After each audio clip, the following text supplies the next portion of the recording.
हमें अगर इजाज़त दे दी जाती, जो एक ट्रेडिशन है, रूल है, कानून है सेनेट का, कि आप फ्लोर ऑफ द हाउस पे ये गुफ्तगू करें और तनकीद करें और बहस करें किसी कानून के ऊपर,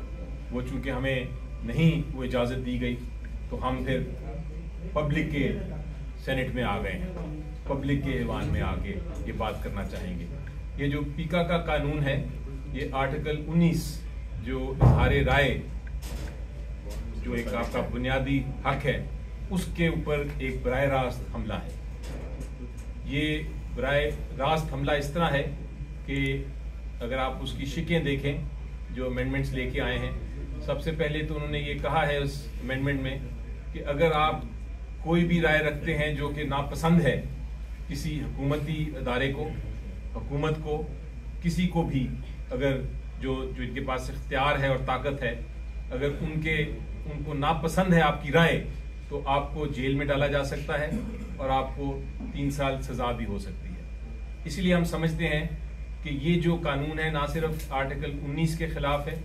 बल्कि आर्टिकल 19 जो universal declaration of human rights है, जो ट्रीटी है इंटरनेशनल कानून के तहत पाकिस्तान ने साइन की हुई, उसकी भी खिलाफ वर्जी है। और इसका टारगेट जो है, जो असल टारगेट है इस पूरी कानून का, वो ना सिर्फ पीटीआई है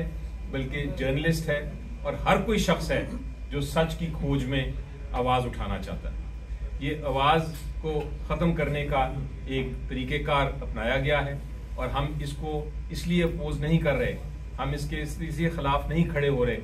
कि ये पीटीआई के खिलाफ है, हम इसलिए खड़े हो रहे हैं कि ये आइन के खिलाफ है, बुनियादी हकूक के खिलाफ है, इंसानी हकूक के खिलाफ है, जमहूरियत का कत्ल है। इसके अलावा आप ये देखेंगे जो अथॉरिटी बनाई है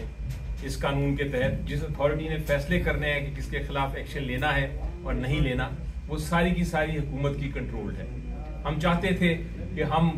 पेश करें अमेंडमेंट, आज हमने अमेंडमेंट भी पेश की, जिसमें हमने कहा कि आप इसकी अथॉरिटी को बनाएं ऐसा कि उसमें हुकूमत के लोग भी और अपोजिशन के लोग भी, नेशनल असेंबली भी और सेनेट के लोग भी शामिल हों, ताकि ये एक शफाफियत नजर आए कि किसको प्रोसिक्यूट करना है कि नहीं। लेकिन वो बात हमारी मानी ही नहीं गई, अमेंडमेंट कंसिडर ही नहीं की गई। JUI ने भी अमेंडमेंट्स दी थी, जो कमेटी ने कंसिडर नहीं की थी, वो आज रेज किया उन्होंने इशू, उनकी भी अमेंडमेंट्स को मुस्तरद कर दिया गया। इसी तरह तीसरा एक बड़ा अहम पॉइंट ये है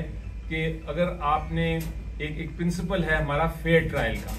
आर्टिकल 10 ने हमारा आइन का कहता है कि हर शख्स जो है जिसके खिलाफ कार्रवाई होगी, उसका हक है कि उसका ट्रायल जो है वो फेयर हो। आपका जो ट्राइब्यूनल बनाए हैं, जो जब भी आपके खिलाफ पीका अमेंडमेंट के जरिए कोई एक्शन लिया जाएगा, वो ट्राइब्यूनल के पास जाएगा और ये ट्राइब्यूनल आर्टिकल 175 वाला ट्राइब्यूनल नहीं, यानी अदालत नहीं, ये वो ट्राइब्यूनल है जिसको हुकूमत खुद बनाती है। उसमें कोई इंजीनियर है, कोई सॉफ्टवेयर जो भी उसको सिलेक्ट करें और जो भी वकील सिलेक्ट करें, वो 3 मेंबर ट्राइब्यूनल है और हुकूमत उसको किसी वक्त भी हटा सकती है, यानी कि उसकी सिक्योरिटी भी नहीं है। वो ट्राइब्यूनल वही करेगा जो हुकूमत उसको कहेगी कि आपने इसको सजा देनी है, इसको सजा नहीं देनी। तो ये जो फेयर ट्रायल के भी खिलाफ है पीका का कानून अमेंडमेंट, कि मैंने आपको 3 चीजें सिर्फ अभी पॉइंट आउट की हैं। अगर आप इसको गौर से देखेंगे और डिटेल में हमारी अमेंडमेंट देखें तो इसमें कम से कम 26 अमेंडमेंट्स हैं और उसके मुताबिक ये पूरा का पूरा पीका का कानून जो है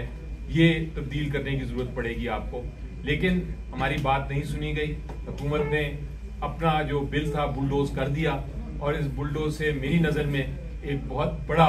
एक क्राइसिस होगा। लेकिन आपको मैं यकीन दिलाता हूं कि पीटीआई कौम के साथ खड़ी है, आइन के साथ खड़ी है, हम अदालत में लेके जाएंगे, साथियों के साथ, जर्नलिस्ट के साथ खड़ी है, हम इसको लेके जाएंगे अदालत में। और अदालत ने पहले भी इस किस्म का कानून को कहा है कि वो आइन के खिलाफ है। इस बार भी मुझे यकीन है कि इंशाल्लाह अदालत यही कहेगी, हाई कोर्ट नहीं तो सुप्रीम कोर्ट तो जरूर कहेगी कि ये आइन के खिलाफ है। इसलिए मुझे जो जर्नलिस्ट यूनियन है, जो एक्शन कमेटी बनाई है जिसमें सारे जर्नलिस्ट और मीडिया के लोग मौजूद हैं, उन्होंने भी कहा था हम उनके साथ, वो आज स्ट्राइक पे भी शायद आप लोग जा रहे हैं मुख्तलिफ जगहों पे, हम आपके साथ उसमें भी शामिल होंगे इंशाल्लाह।